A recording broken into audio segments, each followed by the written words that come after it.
I am so proud to be a Virginian and so proud to live in our great nation.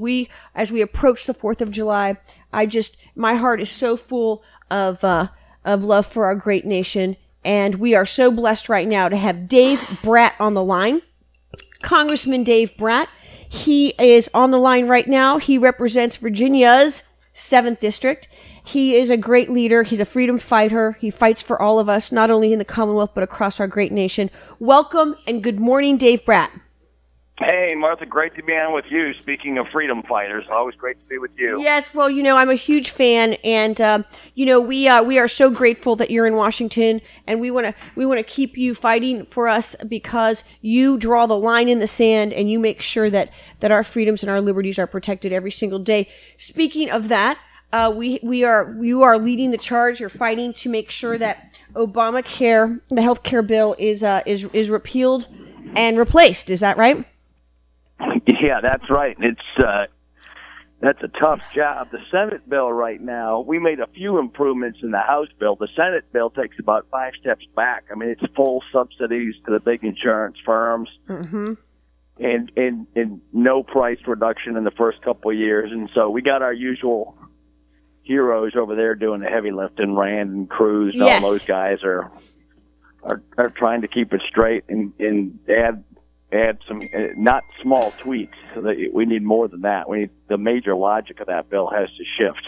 Yes, absolutely. And here's something that I want us to talk more about, and that is how serious this is. Because, look, folks ran on this issue. They ran on repealing and replacing.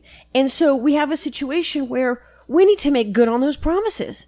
And if we don't, it's going to hurt us in 2018 and beyond. We've got big donors all across the nation that have said, look, the piggy banks are closed, and they want this taken care of once and for all. They're tired of all the shenanigans. Yeah, I mean, that's the way we see it. The problem is the majority of the conferences don't want to repeal or anywhere near it, right? I mean, you see you got about out of 100 in the Senate, so then we have 52 Republicans. And out of those 52, how many want to repeal? There's about 3 out there talking loud, and that's it. Right. And that's the problem, is that people keep sending back people who don't want to follow free market logic. And then there's us in the House, the Freedom Caucus, we got 40. And too often it's, us 40 versus 200 Republicans in the House on that repeal vote. We put in a bill to fully repeal. We had Rand Paul put it in on the Senate side, and then Mark Sanford put it in on the House side. So a lot of people call it, well, Dave, put in a bill to repeal it. And I'm like, we have, believe me. We put in the bill, and it never even got up for a vote, right? Because leadership won't let it up for a vote. That's right. And so that's the way it works. And unless you got over half the conference voting with you, you lose.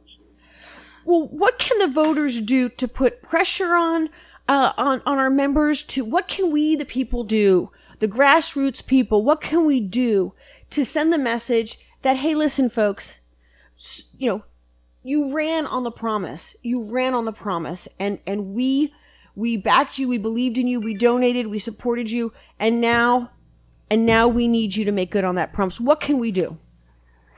Well, I mean, I'm lucky. I live in a district where the people actually believe in the stuff that we believe in. That's right. And so for me, it's easy. But the problem is, if you got, if you're in San Francisco, Chicago, Massachusetts, etc., what you want is you want to have enough constituents call in and say, hey, keep your word, like you were just saying. But the problem is, in those places, you got a lot of moderate to / Democrat constituents home too. That's right. But you're right. It does come down to the donors, and I mean, the base is the most important, right? The base is the whole heartbeat of the conservative movement. And That's so the absolutely base right. Gets all these people elected, and so the base has to tell them, hey, either you vote the right way or you're going home.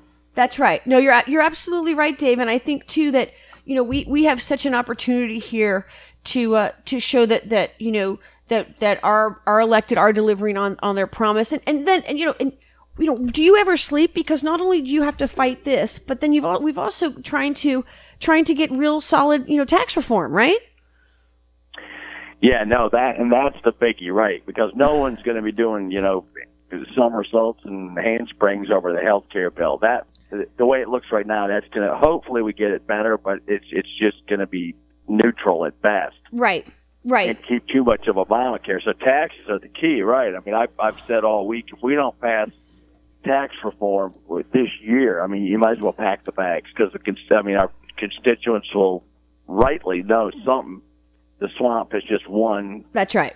In all respects. That's right. And how is it looking? How is it looking?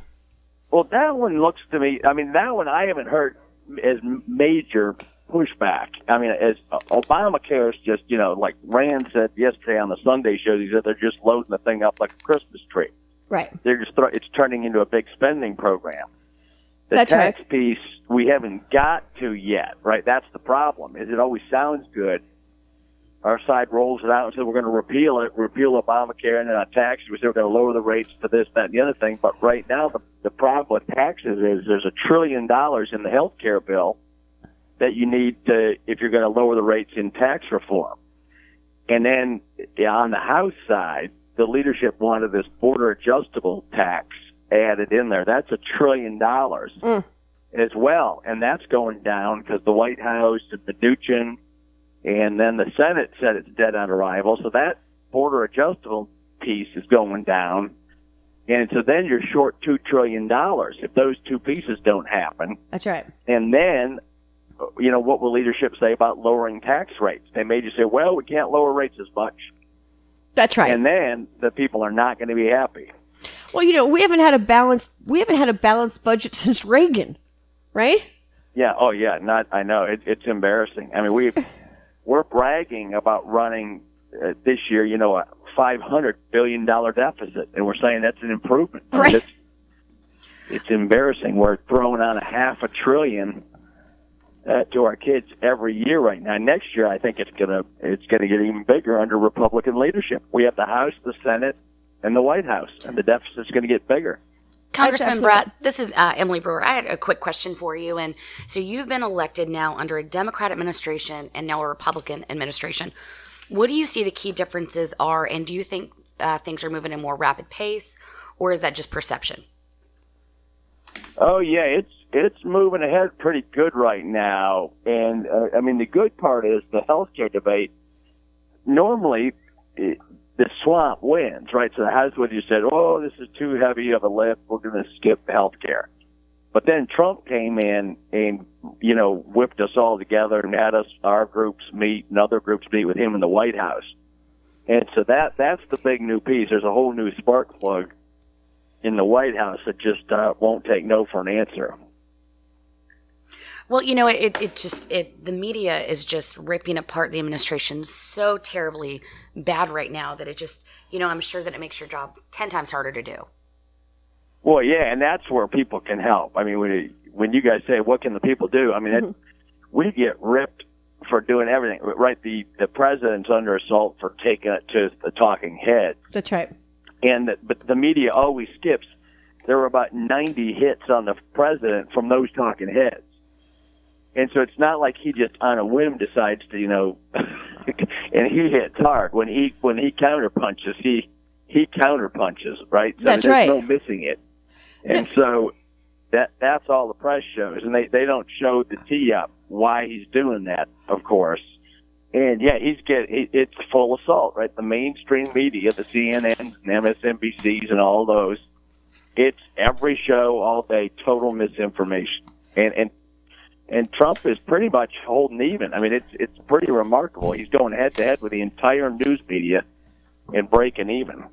He is, and isn't it about time that we had a president of the United States fighting back, calling out the fake media for what it is, and punching back, and I find it to be refreshing. Earlier we were talking about his tweets, the tweet storms, and he has the ability to reach millions and millions of Americans, to touch hearts and minds with a simple tweet.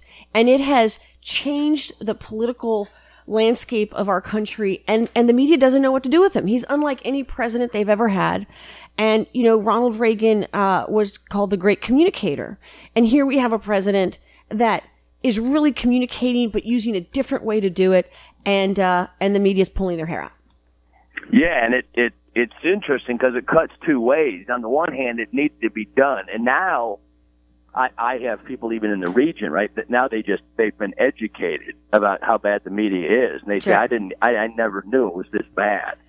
That's right. And so it's good. And then on the other hand, though, my local media, et cetera, they can't get a hold of Trump, and so they go after me. Right. And that's a new phenomenon now. So they, you'll have Warner or Kane, Kane saying, I'm going to take the fight to the streets, et cetera. Oh, horrible. And the Democrats have call hit squads. Yeah. Any word I say that's, misses the mark by 2 words, and you got, local news networks calling in for interviews on you. It's pretty amazing. Well, Dave, that's something I want to close I've got 5 minutes. I want to close out the show by saying I want to commend you on how you've done, your town hall meetings. It is, when I think about how we have, representatives like, Tim Kaine out there inciting violence, and we have groups like Resist and all of these other ones that are out there trying to shout down, these town hall meetings.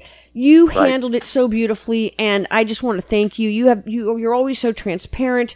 You're open to the people, and you always have an open door. And I just want to thank you for that, because a lot of these folks that are out there disrupting, they really failed. They failed miserably because the outpouring of support for you was just incredible. Yeah, well, that's nice of you to say, and I appreciate that. And that's what's hard, because now the left has all these blogs, and they're very good. They have fundraising units, et cetera, and we're like the Cub Scouts, right? Right. I mean, we got Mitch McConnell and Paul Ryan, and they're in charge of our messaging versus Schumer and Pelosi. Right. And guess who's winning that one, right?